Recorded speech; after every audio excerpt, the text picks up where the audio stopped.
آب زمزم کا پاک صاف کراماتی پانی پینے کے لیے دنیا کا ہر مسلمان ریڈی رہتا ہے. تو اس آب زمزم کے پانی کی تاریخ کیا ہے آج ہمیں اس ویڈیو میں پتہ چل جائے گی. ہائے ہلو نمستے جی، ست شری اکال، السلام علیکم. میں ندھی شرما انڈیا سے. اور جب پہلی بار مجھے پتہ چلا تھا کہ ایسے زمزم کا پانی ہوتا ہے اور مکہ مدینہ میں جو بھی لوگ وزٹ کرنے جاتے ہیں نا، اسپیشلی کعبہ شریف میں اگر آپ حج کرنے کے لیے گئے ہیں تو آپ کو زمزم کا ہی پانی پینے ملتا ہے. کتنے خوش نصیب ہوتے ہیں وہ لوگ جو حج کرنے چلے جاتے ہیں اپنی زندگی میں.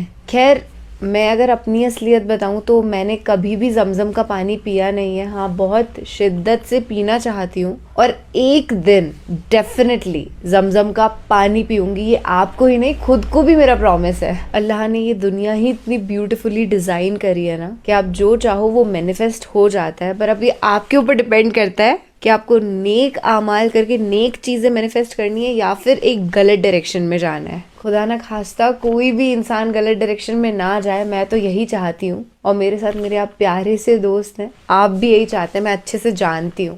اچھا، میرے کو اتنا بتائیے کہ اس ویڈیو کے ٹائٹل میں لکھا ہوا ہے کہ آب زمزم کی تاریخ. ہم لوگ تو تاریخ نا ڈیٹ کو کہتے ہیں، جیسے کہ آج کی تاریخ ہے 11 جنوری 2023، پر یہاں پہ تاریخ کسی اور مقصد سے لکھا گیا ہے. وہ ایگزیکٹلی مجھے پتا نہیں ہے، پر یہ ویڈیو دیکھنے کے بعد سب کچھ کلیئر ہو جانے والا ہے. تو آپ کو بنا انتظار کروائے آپ کی یہ پیاری سی دوست ندھی شرما اس ویڈیو کو right now at this second چالو کر رہی ہے. آب زمزم کی تاریخ. زمزم سب پانیوں کا سردار اور حضرت جبریل علیہ السلام کا کھودا ہوا چشمہ ہے. زمزم کا پانی شیر خوار حضرت اسماعیل علیہ السلام کی پیاس بجھانے کے بہانے اللہ تعالیٰ نے تقریباً 4000 سال قبل ایک معجزے کی صورت میں مکہ مکرمہ کے بے آب و گیاں ریگستان میں جاری کیا، جو آج تک جاری ہے. یہ کنواں وقت کے ساتھ ساتھ سوکھ گیا تھا. نبی پاک صلی اللہ علیہ وسلم کے دادا حضرت عبد المطلب نے اشارہ خدابندی سے دوبارہ کھدوایا، جو آج تک جاری و ساری ہے. صحرائے عرب کے لقدق صحرا میں سبزے سے خالی 2 خشک پہاڑ، جہاں ایک بچہ پیاس کی شدت سے ایڑیاں رگڑ رہا تھا.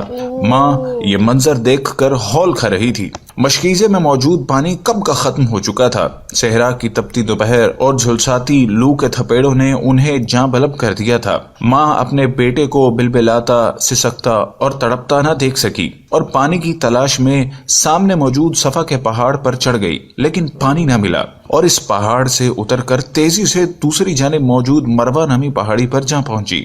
3-4 چکر لگا کر ممتا کی محبت کے ہاتھوں مجبور ہو کر وہ واپس آئی. بیٹے کو پہلے کی طرح تڑپتا بلکتا دیکھ کر وہ واپس پلٹی. دوبارہ وہی چکر، پہاڑ سے اترتی اور تیزی سے دوسرے پہاڑ پر چڑھ جاتی. پانی کی تلاش میں وہ ان پہاڑوں کے 7 چکر لگا چکی تھی، لیکن پانی کہیں نہ ملا. اور پھر وہ بے قرار ماں دوڑ کر اپنے بچے کی طرف آئی جو جاں بلب ہو چکا تھا. سینکڑوں ماؤں سے زیادہ اپنے بندوں سے پیار کرنے والا خدا یہ منظر دیکھ رہا تھا. اس نے فوراً حضرت جبرائیل علیہ السلام کو وہاں بھیجا. آپ علیہ السلام نے ایڑی زمین پر ماری اور زمین سے پانی کا چشمہ ابل پڑا. بظاہر آخری سانس لیتے حضرت اسماعیل علیہ السلام کی بیتاب ماں حضرت ہاجرہ علیہ السلام ابلتا پانی کا چشمہ دیکھ کر خوشی سے نہال ہو گئیں اور پانی کے گرد منڈیر بنا دی تاکہ پانی ادھر ادھر نہ ہو جائے. سرور کونین حضرت محمد صلی اللہ علیہ وسلم نے فرمایا، اگر ہاجرہ اس پانی کے گرد منڈیر نہ بناتی تو آج یہ پانی ایک دریا کی شکل اختیار کر لیتا. اس عجیب و غریب پانی نے ماں بیٹے کو کھجور اور کھانے سے بھی بے نیاز کر دیا. پانی پیتے ہی پیاس کے ساتھ ساتھ بھوک کا احساس بھی مٹ گیا. ابھی چند دن بھی نہ گزرے تھے کہ بنو جرہم کا ایک قافلہ وہاں سے گزرا. دیکھا کہ مکہ کی گھاٹیوں پر پرندے اڑانے بھر رہے ہیں. ان کے لیے یہ منظر حیران کن اور ناقابل یقین تھا. اس علاقے میں تو خاک اڑتی تھی اور لو کا گزر ہوتا تھا. وہ حیران تھے کہ پرندے یہاں کیسے؟ عرب کے ریگستانوں میں تو صرف پرندے پانی والی جگہ پر ہی نظر آتے تھے. اس جستجو نے انہیں اس گھاٹی کی طرف آنے پر مجبور کر دیا. پانی کا چشمہ اور ایک ماں بیٹے کو دیکھ کر وہ ششدر رہ گئے. حضرت ہاجرہ علیہ السلام نے انہیں سارا قصہ سنایا.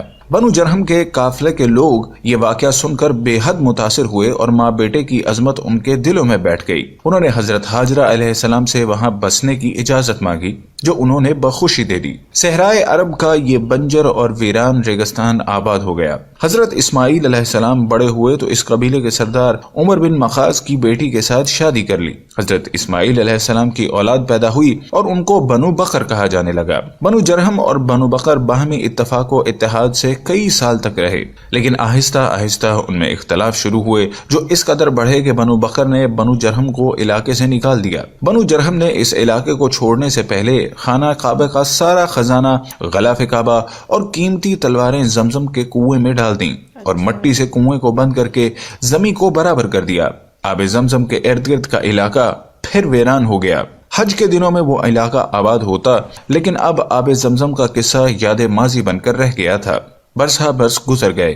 6 صدی عیسوی میں خانہ کعبہ کے نگراں مطلب بن عبداللہ انتقال کر گئے۔ عبد المطلب کو حاجیوں کے امور کا نگراں بنا دیا گیا۔ عبد المطلب حاجیوں کو پانی پلاتے تھے۔ اس مقصد کے لیے مکہ میں کئی کنویں کھودے گئے۔ حضور صلی اللہ علیہ وسلم کی ولادت سے چند سال پہلے آپ صلی اللہ علیہ وسلم کے دادا عبد المطلب کو خواب میں بشارت ہوئی۔ کوئی کہہ رہا تھا طیبہ کو کھودو۔ حضرت عبد المطلب کو معلوم نہیں تھا کہ طیبہ کیا ہے۔ اگلی رات پھر خواب آیا، کہا گیا براہ کو کھودو، مگر وہ براہ کو بھی نہیں جانتے تھے۔ تیسری رات خواب میں کہا گیا مدنوع کو کھودو، لیکن یہ بات بھی ان کی سمجھ میں نہ آئی۔ چوتھی مرتبہ خواب میں ایک شخص نظر آیا اور کہا زمزم کو کھودو۔ آپ نے پوچھا کہ زمزم کیا ہے؟ جواب ملا کہ زمزم وہ ہے جس کا پانی ختم نہ ہوگا، نہ خشک ہوگا، حاجیوں کو خطرہ سیراب کرے گا۔ نشانی اس کی یہ ہے کہ وہاں چیونٹیوں کی بہت سی بلیں ہیں اور ایک کوا زمین کریدتا رہتا ہے۔ اگلے دن صبح سویرے عبد المطلب اپنے بیٹے حارث کے ساتھ اس جگہ پہنچے اور کھدائی شروع کر دی۔ اہل قریش نے باپ بیٹے کو کھدائی سے روکا اور ان سے کہا کہ اس جگہ تو بتوں کے نام پر قربانیاں دی جاتی ہیں، یہ مقدس جگہ ہے۔ عبد المطلب نے سنی انسنی کر دی اور کھدائی جاری رکھی، مگر قریش نے باپ بیٹے کی کوئی مدد نہ کی۔ 3 دن کی انتھک محنت کے بعد آخر گوہر مقصود ہاتھ آ ہی گیا۔ عبد المطلب کھدائی کرتے اور حارث مٹی اٹھا کر باہر پھینکتے رہے۔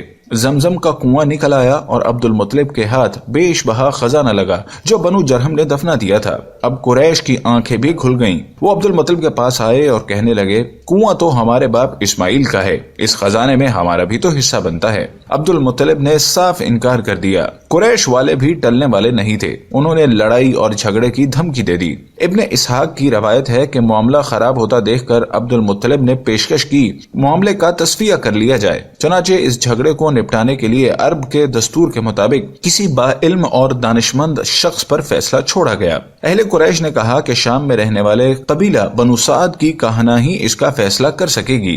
عبد المطلب نے یہ بات مان لی اور مختلف قبائل کے نمائندہ افراد کے ہمراہ شام کے لیے رخت سفر باندھ لیا۔